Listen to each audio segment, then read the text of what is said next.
Emma, welcome to Taking Care of Business. I'm so excited to have you here and just, unpack what you do and how you help professionals achieve their lifelong dreams. I think this is going to be a very interesting um, episode, and I think that so many of the listeners are going to get so much out of this. So thank you for your time in advance. To briefly introduce you for the people who are unaware of what exactly you do.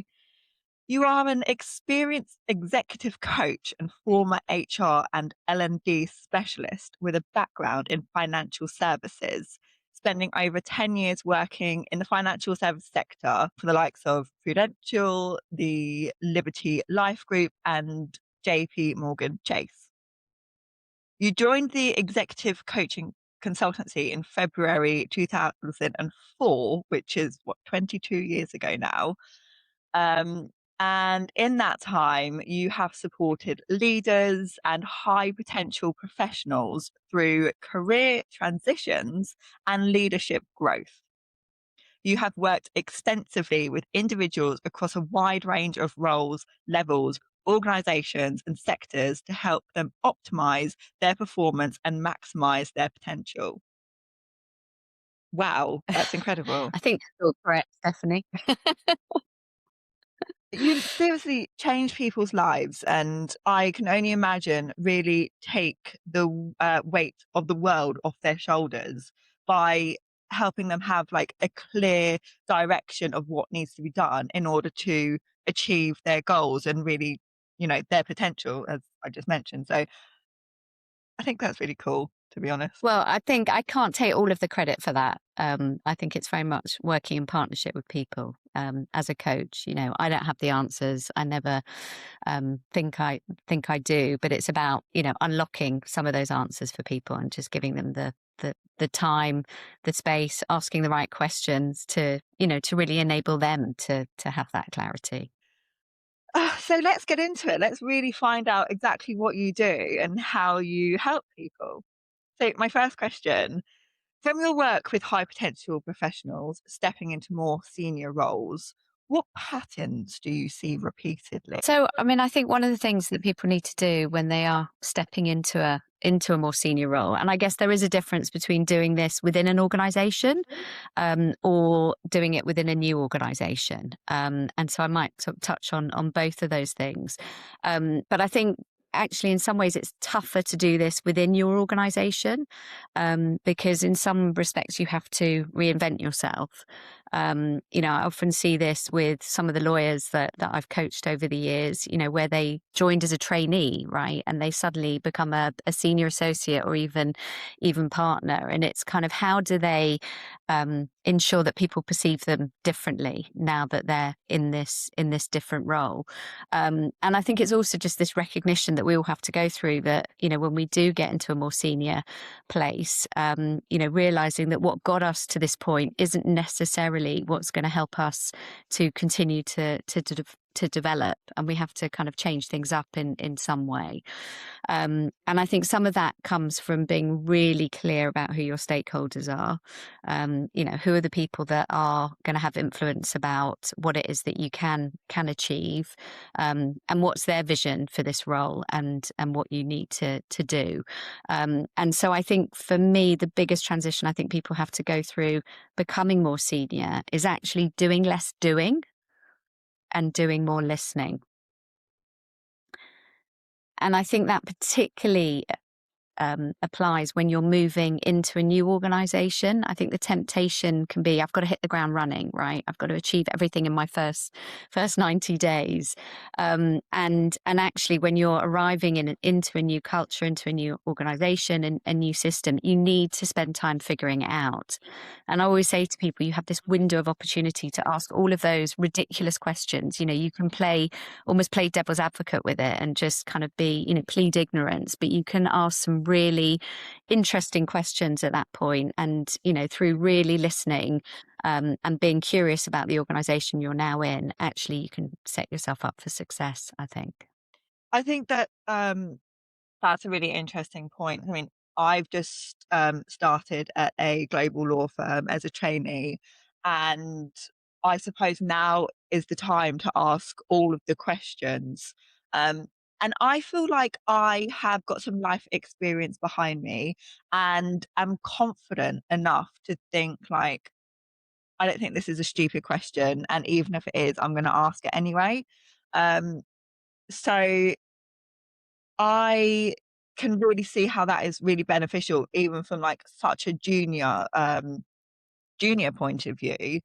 Um, and these partners say ask as many questions as possible for a reason, and they say that they still do it. So yeah, I can see how important that is. But um, just going back to what I said at the beginning about having the confidence to do it, Mm. how do people become confident in order to do it? Is that something that you see holding people back? I mean, confidence is a big word, right? And people use it a lot. And I can't tell you how many times we have people coming to us saying, "Yeah, I've just been given the feedback that I need to be more confident," right?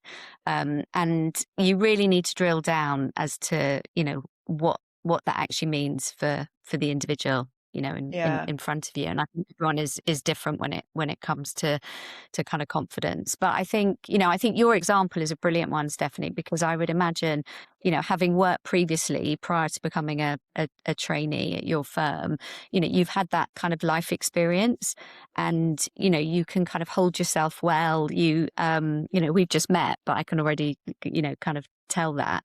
And that sort of experiences that you've had, really do mold you, right? And the value of asking those questions, not being afraid to kind of give a viewpoint and an opinion. And I do think a lot of that comes with experience and familiarity with whatever it is that you're specializing in or your role entails. mm, So I think how can people have the confidence when they're entering into a new role? I think a lot of that is realizing quite often people get promoted into new roles when they've been doing that role for a number of years, right? That's the reality. I've seen it in, with the banks that we work with, seen it at the law firms, other organizations. Often the promotion is the last thing to actually endorse the fact that they've been doing the role. So I think it's recognizing that actually you're there because you've earned your right to be in that role, and therefore you should have the confidence that that others have the confidence that you can do this. And indeed you probably have been knocking it out of the park and doing it for a number of years as well. So I think just backing yourself in the way that others have clearly backed you in order to put you into that new role, I think is a really important reminder. yeah, yeah. I can't stress how much becoming competent and then having the confidence to do something has really helped me. But another side of it, I think, is that I don't have time to get things wrong. So ask as many questions as you can to get it right in the first place, and everyone can go home earlier. Yeah. Um, No, absolutely. And I think the other thing to remember is asking questions, it's a form of building relationships as well, right? People want to hear from you. They want to hear that you're curious. It's creating a good impression as well, and that you're truly listening. You want their opinion. I mean, people love talking about what they do and themselves, right? And it's like in networking situations, I always say to people, just ask questions. That's all you need to do. You don't have to present anything about yourself. Just be curious about the other yeah, people. yeah, absolutely, totally agree. Um, so what is one small but powerful habit that changes outcomes positively or negatively in those first 90 days that you spoke about? Um, and how do you help somebody install that? So, I mean, I think it's really connected to what we've been talking about already. I think it is just this staying in that curious mode, right? Not jumping to to action too quickly, and being comfortable with that. And I think in situations where people are taking over from others in a role, not discounting the data and information that the previous incumbent, if you like, can give to you as well. If you have a handover period, make the most of it. And again, it's all about asking those questions, not making assumptions that the answers at all, because you most probably don't. how do you install it? I think, part of it actually is managing expectations. So I always think if I've managed an expectation to say, look, I'm in, curious mode. I'm going to be asking lots of questions. I don't want to move to change things too quickly. That's not what I'm about. You then really pave the way to be able to stay in that kind of curious mode as long as possible. I think that's a really helpful bit of advice, so thank you. Now, you're known for combining empathy with challenge in order to build confidence, clarity, and sustainable performance. Why is this combination so effective? I think so much of coaching is about um, being able to build what we call psychological safety, right? But it's just being able to build the right environment where people feel they can open up and be themselves with you. There's no point in having a coach where you're holding back, right? It's just a waste of everyone's time and investment and everything else. So, for me, being able to use my empathy to be able to build that rapport with people, to build that trust with people so that they really feel, kind of comfortable. They're very secure that everything we talk about is confidential. That's incredibly important for the coaching to be successful. And it's no different for leaders either. I mean, we're hearing a lot about the importance of human connection in the context of the growing importance of everything that is AI.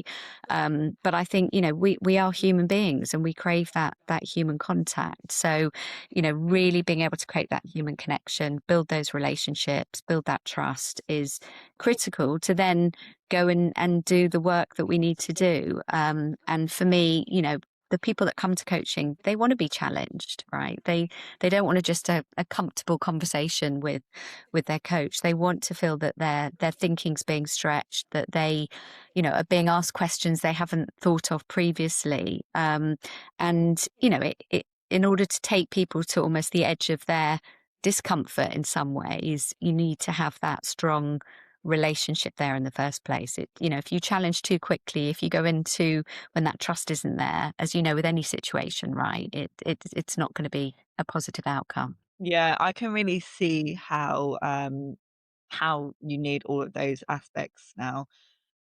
I mean, I love to be challenged. I love to grow, and I think that that's the only way really to grow. But if I was being challenged by somebody who I didn't think knew my circumstance or hadn't been in that circumstance before, I wouldn't feel like they were qualified to challenge me and help me grow. So, yeah, I can really see how that combination is so effective. I think you're absolutely right. I think, part of that building that trust is, really taking the time to understand their context.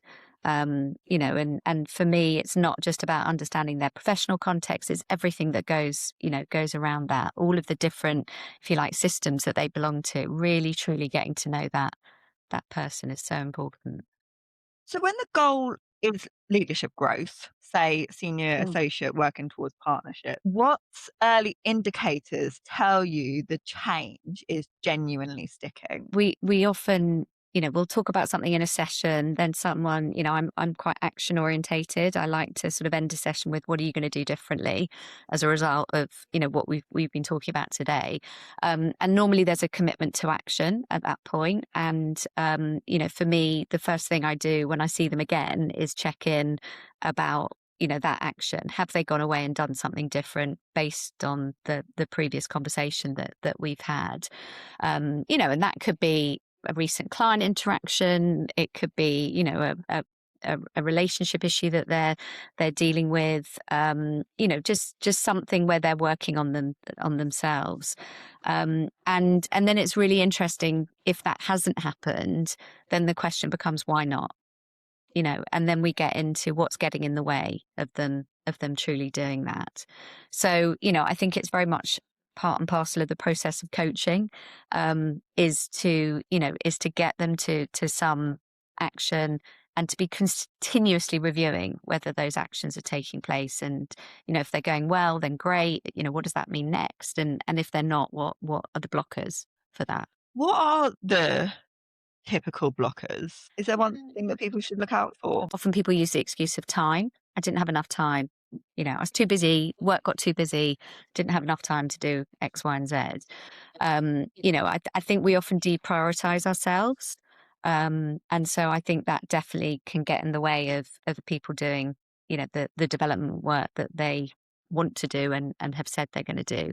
So often if you can tie whatever it is, they need to develop to, if you like, their business objectives. So it's not, they haven't got a whole set of actions they've got to do as part of their, coaching and personal development, but you try and tie those wherever possible into, what they're doing day to day Mhm. and the business as well.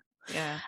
But sometimes it can just, people are fearful of change, right? It's, it can feel uncomfortable and risky. And, as I say, it's very easy to let everything, the rest of life get in the way and not focus in on what you need to be doing. Yeah. Thank you. What is a simple weekly self check that high potential professionals can run in order to make sure, I suppose, they're not falling into the trap of not achieving, or falling into the trap of, not achieving their goals because of silly things? Yeah. Um, I think one of the biggest challenges people have is they get stuck in the doing and the day to day, right? And that just takes up all of their time. So I would definitely think encouraging people to think about, who have I spoken to outside of my day to day role? Who have I connected with, be it internally or externally, that isn't necessarily tied to a particular task that I've been doing, because I think that sort of more strategic networking, if you like, if you want to give it a label, often is what we don't pay attention to. So, really being, you know, kind of clear with yourself as to, what who have I connected to? Who else knows what it is that I'm achieving? I think those are really important questions to ask yourself. I really like that you've said that actually. I have been on annual leave for a week and a half, and I've spent a lot of time, podcasting and writing interview questions and bits and bobs like that. But I did visit my little sister earlier this week in Leeds, and she lives in a place where there's like lots of greenery. And I went out for a walk on my own just to, you know, she actually has a 6-year-old son, so I got some space. And I just had a really long walk in a lovely fresh field, and the sky was super blue, and it gave me such a nice time to, oh, it made me reflect and think, am, am I doing the right things in order to achieve my goals? And if I did that weekly, I can really see that I may, just move one step closer instead of taking like, 2 steps and then 1 step back. So Yeah. thank you. I'm going to start doing that weekly. Building that time in is so important. And I think that's also why people get a lot out of coaching, because it's almost forced Yeah, reflection time, right? yeah. And so when you're in a program and you're seeing people regularly, it definitely allows you to do that. But ultimately, with everyone I coach, I want to get them to a point of self coach.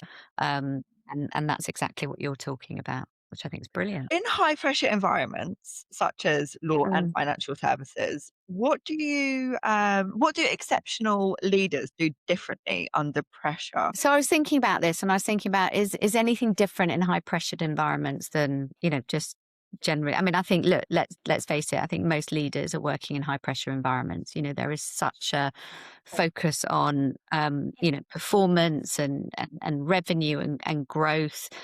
People are having to do more with less. I think actually it's not just within, kind of the typical high pressure sectors, if you like. I think most leaders are feeling under a lot of pressure, and the ones that I think are doing well actually are the ones that have learned how to trust their teams, and they've learned that they can't get overly involved in that detail.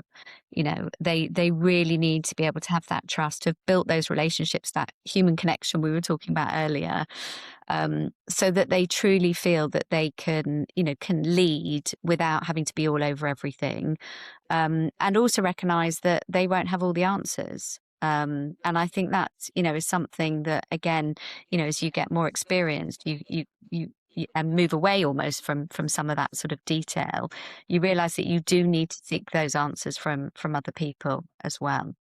So yeah, trust their teams, don't get involved in the detail, and really recognize you don't have all the answers. And also, there's nothing wrong with admitting that as well. Showing that vulnerability, if you like, and again, the you're human too. Yeah. Now, many lawyers and financial professionals are promoted for their technical brilliance. Um, is there a mindset shift that you notice they resist most when stepping into leadership roles? And if so, how do you coach them through it? So I think particularly in finance and in law, I think they share the common theme, really, that so much of their career today is probably, and their success is, driven by either their P&L if they're in finance, banking, or their billable hours in the context of law, right? If they've got a high utilization rate, then they're highly regarded. And it's all about them as individual contributors. And I think the biggest shift they have to make is recognizing it's no longer about just their contribution. It's actually about, the team that they're leading. It's their contribution that's important. And again, that can feel scary because, when you're thinking about your own contribution, you're kind of more or less in control of it. I mean, obviously, there's always other extenuating circumstances and factors, but you do have some control over it. When you have to think about, the performance of others as well and motivate others to perform, that can feel very different to people. So I think that is definitely, a challenge that I see, leaders that have been individual contributors having to very much face. I think there's also an expectation that you have to shift away from your specific area to having more of what we call an enterprise mindset. It's definitely a kind of buzzword that's out there at the moment, but that kind of whole business thinking, really being able to be more commercially strategic, at the same time as ensuring that others are covering that detail. So it's not necessarily you doing it, but you have to be able to ensure, that performance and that detail is happening, by others in your team as well. So it's, a fine balance that you have to strike, with that, commercial approach, that strategic approach, but the work still needs to be done. Now, from your experience developing high potential lawyers, what essential guidance would you give to I'm going to ask a selfish question here, 33-year-old career changer beginning their training contract with the goal of making partner in 10 years or so time? And how might that guidance differ from what you would advise a trainee entering the profession at the more typical age? Good question. Good question, Stephanie. So look, I think what you and we are right. What if we're talking about, I think what you probably and I'm sure have hopefully recognised that you bring is that you have, just a different level of experiences. It might not be, experiences within the context of a law firm, but you have that life experiences. You've worked in different environments. You've developed different skills. You've got a different network even. And so, you're not coming into this role having to figure out the world of work. You've done that work, if you like. You know how to present yourself. You know how to interact with people. You know how businesses function, and and also, I'm guessing, having had that business experience, you've been in the client's shoes, actually, which can be really, really helpful. And very few lawyers have had that exposure. So I can imagine for you, it's more about how do you take those experiences and apply them in a very different setting. I think the world of law, the partnership environment, it is possibly very different from other organizational environments, and it's kind of working out the nuances of that and how behaviors that you perhaps have used in the past, how do they get received now, how does that sort of shape up for you. But I think being really clear about your strengths, and so much of that probably lying in the fact that you've, had that commercial background, you've learned how to build relationships and network and all of those things, would possibly put you quite a few steps ahead of individuals that are just coming fresh from law school, into a trainee position. I think one of the challenges for someone like yourself though is how do you interact with, say for example, I don't know, mid-level or senior associates who might be younger than you. How do you put them at ease? Because often people find it harder to um, supervise or manage people that are older than them. So I definitely think there's probably some work to do around putting them at ease. And I don't know if that's something that you have found in your experiences so So far. I actually Um, haven't. I must say I'm very fortunate. Everybody that I have worked with in each team, because I'm a second seater now, so I've been in 2 different teams. Everyone is so lovely and friendly and really takes the time to explain things. To be honest, I don't actually think many people know how old I am, um, yeah, luckily enough. you certainly don't look. You certainly don't look. I was sat at a dinner the other week, with a mixture of trainees and partners, though, and one of the partners said that he was turning 40 in a couple of weeks, and I was like, basically the same age. So, yeah, it's funny. I mean, I love learning from people. It doesn't matter to me how old they are, so it's not something that I feel like I have ever needed to work on myself, but I Yeah, have heard that before, other people finding it difficult to manage older people. yeah. But, I mean, as I said, I've not come across that And I mean, look, and I think you're working in an incredible organization, right? With really incredibly high performing professional individuals. So I'm not surprised you haven't, necessarily come across that dynamic. But I do, having coached people before who've, had a career change and ended up in a sort of more junior role. I think, there can sometimes be some tension, yeah, around that. For me, it's about, you've got all that common sense, if you like, you've got all that experience, and you just need to, you know, be able to apply it, as I'm sure you do. what about advice for the more typical aged trainees? Look, the thing I would say, and I've got a particular kind of bugbear about this. I've got two kids, right, Yeah, who are just, recently um entered into the workplace, and it's advice I always kind of give to them. It's very tempting now to rely on AI.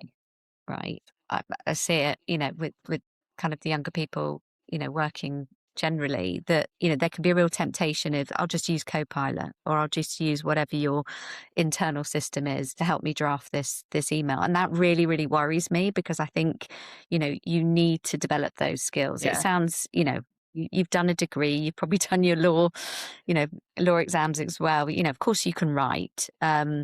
And this over reliance, stop not thinking for yourself, is, I think, a real risk, actually. So the advice I give to my kids is, write the email, and then, yeah, absolutely utilize Copilot or whatever it is to then give you some coaching on how you've written that email, and perhaps some ideas to improve it. But don't start with AI, actually. And I know that doesn't go into things like, I know increasingly law firms are using it for all sorts of things, and precedents, and everything. But when it comes to actually your written communication, I think you can really tell what has been composed by AI solely versus, being able to put your own stamp on something. So that's just like a really simple thing, but I think yeah, I would say that's good I advice. completely agree with you. I think that if you're not writing these emails yourself, then you're less likely understanding what it actually says and what either you're relaying to people, message you're getting across. Yeah, you won't understand it yourself. I must say, I do exactly what you just mentioned. I draft the email and then I whack it into Copilot and I say, Yeah. can you just check for typos, grammar? And if it's a very long email and one that I'm sending on to a client, I ask it to check the tone as well. Um, 9 times out of 10, it, picks up a typo or two, I must say. Yeah. And it's fine, like, but I find that really helpful. So yes, Yeah. utilize an AI, but after you've drafted the message, I think is great. But Yeah. yeah, And the other thing that actually made me think about, which I often hear, particularly more senior associates, kind of complain, worrying about with more juniors on their team, is that you need to, if you're drafting something and you're sending it, even if you're sending it internally, it needs to be client ready. So don't fall into the trap of thinking someone more senior to you is going to check it, so I can just whack it out. And it doesn't really matter if I've got some typos in it or haven't quite caught the point. But I think every piece of work you do, you should be thinking in terms of, would I be prepared for the partner to see this, and would I be prepared for the client to see this? yeah. And I feel that there's sometimes, just anecdotally from what I'm hearing from more senior people that I'm coaching, is that recognition is kind of a little bit lacking in some of the younger generation coming through. I think that's really interesting. I was speaking to a newly qualified associate a couple of weeks ago, and he was talking about the difference between being in a trainee and then stepping into the newly qualified role. This person felt like he had so much more responsibility now, and like, Mm. of course, he does.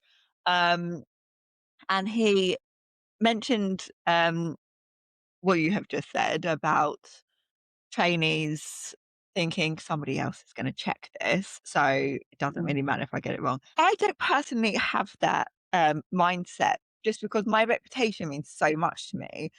Mm. Handing in a piece of work that I didn't think was my best would just not sit right with me. Um, so it's interesting to hear you also kind of heard that feedback. But yeah, that's really surprised me. And I do feel like that's a bit of a shame, seeing as though like we're in industries where there's so much well just everything needs to be right at the end of the day. Yeah, Yeah, exactly. and it Uh, is really interesting. Yeah, I wonder if it's got yeah. anything to do with I don't know if the schooling has changed or anything like that. But yeah, with COVID and people's exams either going online or people not having to actually sit their exams Mm. because of the whole kind of like social distancing, and then just taking their predicted mark. I wonder if that's got anything to do with it. But yeah, it is an interesting point. Yeah, yeah, we could do a whole lot other podcasts, right, on the implications of COVID and what that's meant for the younger generation. But yeah, I think there's something about accountability, and I think you have to feel that accountability, which you clearly do as soon as you really enter the workplace. And reputation, I think you're absolutely right, Stephanie. I think, it's these little things, all of these little things build your reputation. And your reputation has a massive impact on your career progression, Yeah. without doubt. Now, you are also a pioneer in parental, what do you call it? Parental transition coach, Coaching, yeah. We used to call it maternity coaching, but now parental we now. coach as many mums as dads. So it's parental transition coaching. So 21 years ago, you launched one of the earliest parental coaching programs. I have written down maternity here, just because I And it assumed was that it was then, and I assume more women need this kind of coaching, right? But upon joining the executive coaching consultancy, you subsequently designed and developed a coaching program to support women before, during, and after their maternity leave. Now, is there a common but critical aspect of maternity leave that leaders consistently mishandle, and how should it be handled instead? brilliant question. Um, So, in my experience, and this is experience based on coaching thousands of individuals going through the transition, but also their managers as well. So these leaders that you're talking to, I think the biggest risk is making an assumption that an individual, particularly a woman who's gone on maternity leave, is going to want to slow down their career in any way as they come back into the workplace. And so what happens is career conversations are avoided. So maybe from a really positive place, like we call it benevolent bias, right? From the point of, I don't want to stress her out by talking about promotion, or it just feels incongruous with the fact that they're going on leave and kind of having a baby, and that's the most important thing. And maybe making assumptions that the individual might not return necessarily, and that could be based on their own family paradigm potentially. If you think about a lot of maybe the partners that you work with, how many of them are in dual career couples, to the extent maybe that some of the kind of more younger generation are now. And also maybe thinking that, they're not going to be the same person when they return.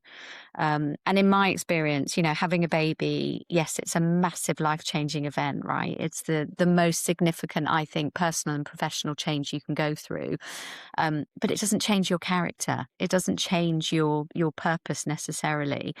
And I think there's a real danger if you don't engage or continue to engage in career development conversations, career conversations, that, particularly on return, you start to feel overlooked and frustrated. And the reality is that, in my experience, most of the women that I see and work with, they're coming back to work because of their career.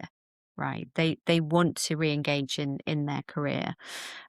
We do an exercise after every coaching session. We download themes that we think organizations will find it useful to hear about from the experiences of the people that we're seeing. And we call it a bit of a temperature check, or a window onto that organization.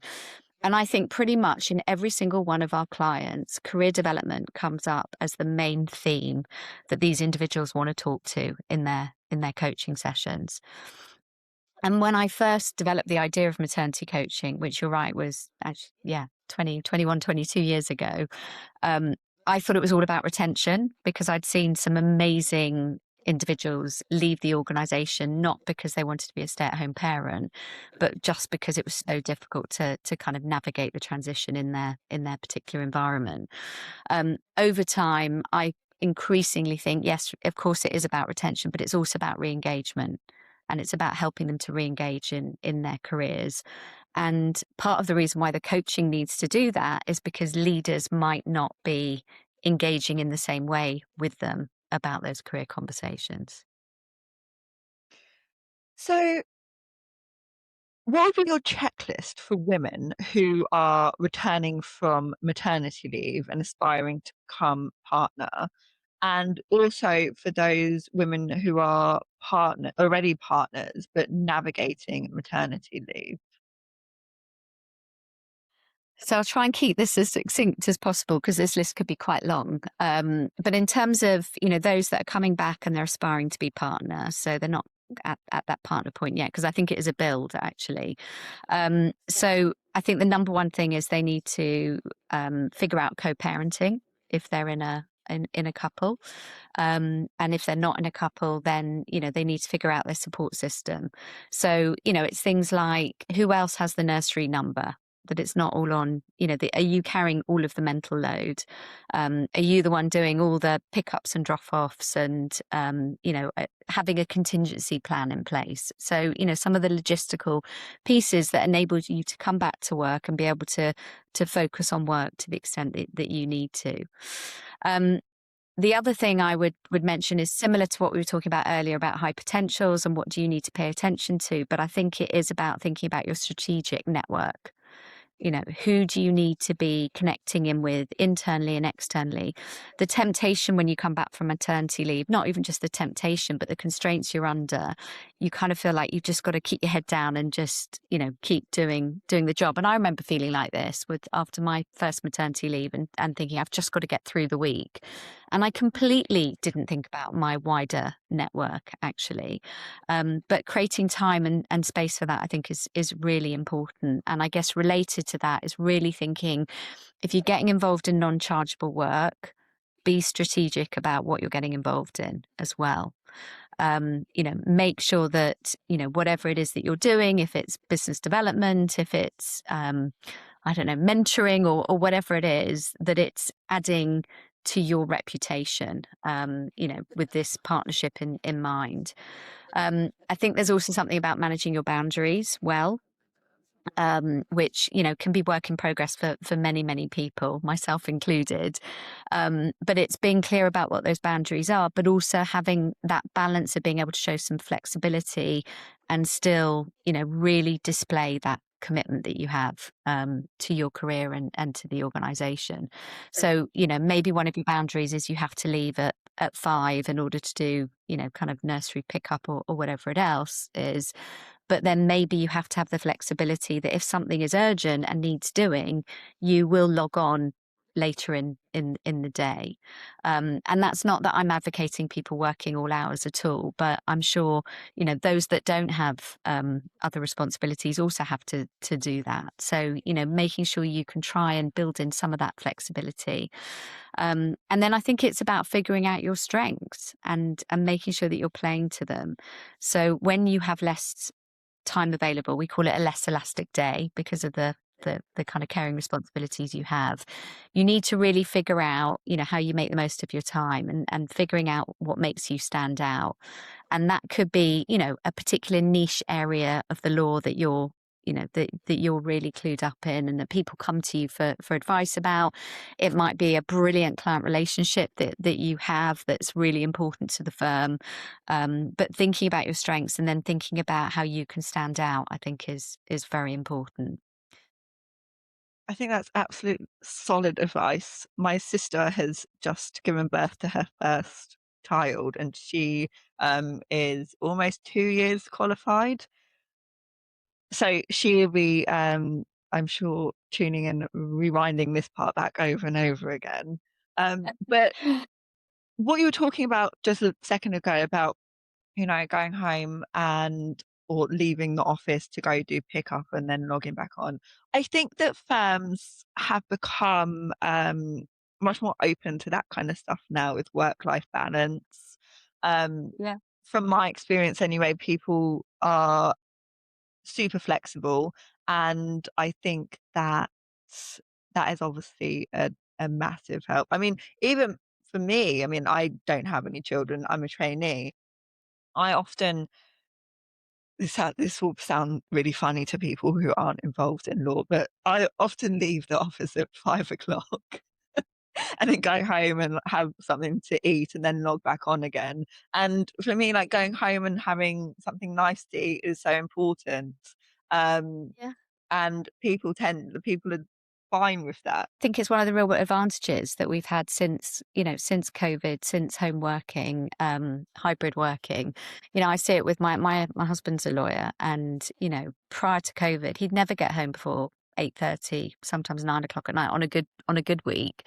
And he's completely changed his kind of routine, in that he will come home earlier, we will have supper together, and then if he needs to log on, he'll log on, Yeah, and same for me, yeah, and I think, and I really want to be careful about this. I'm not advocating that people work all hours and work late every night, but I think you're absolutely right. Having a little bit of autonomy about where I work, it's massively helped working parents, particularly as it's helped all of us. yeah.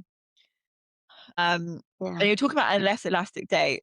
It made me think about what you were saying earlier about people using time as an excuse. And I'm not like trying to say that parents are using time as an excuse, but if you really kind of evaluate what you're doing in the day and think, oh, like, that's a little bit of a waste of time, I can get rid of that. And yeah, it just made me think about, you're saying be selective with your I time. think I think you're absolutely right, Stephanie. And one of the things I've noticed through the women that I've coached and noticed myself is, you're actually incredibly productive when you have a less elastic day because you just can't, you know, you just can't time waste. It just doesn't happen. You don't have that, so I think all the procrastination that we can all be guilty of, all of the delaying tactics we sometimes use when we can't face doing a piece of work, that all goes out the window. And again, I think it's something that I don't necessarily think organizations notice, but,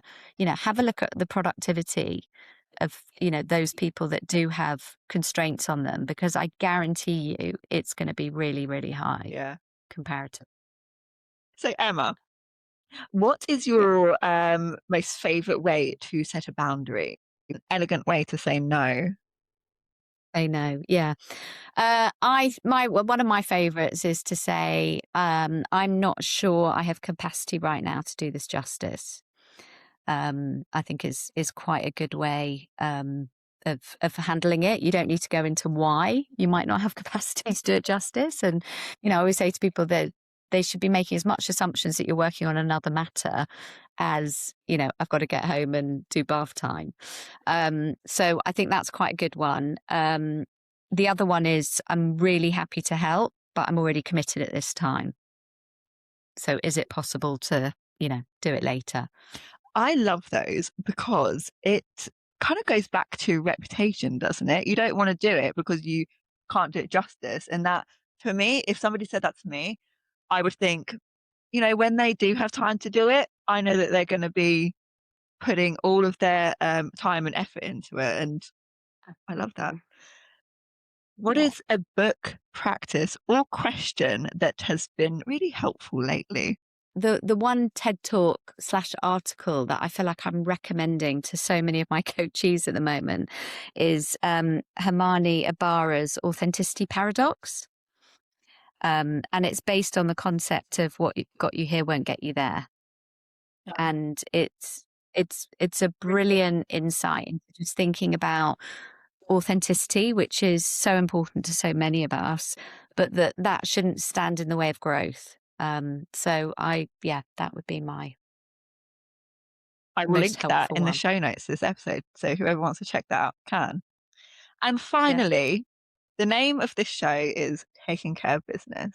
But Emma, what does it mean to you to take care of business? So I think for me, it's about leading a company, leading a business where you're making a difference.